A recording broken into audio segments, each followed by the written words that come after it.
IELTS writing task 1-এ অনেক student শুধু structure না জানার কারণে ব্যান্ড 5-এ আটকে যায়।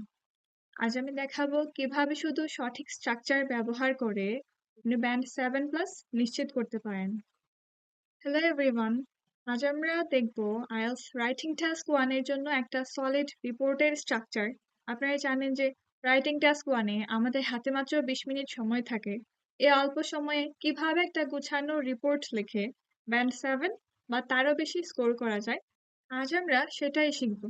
আইএলটিএস এ কিন্তু শুধু ইংরেজি জানলে হয় না, আপনার লেখার স্ট্রাকচার কেমন সেটাও কিন্তু খুবই ইম্পর্ট্যান্ট।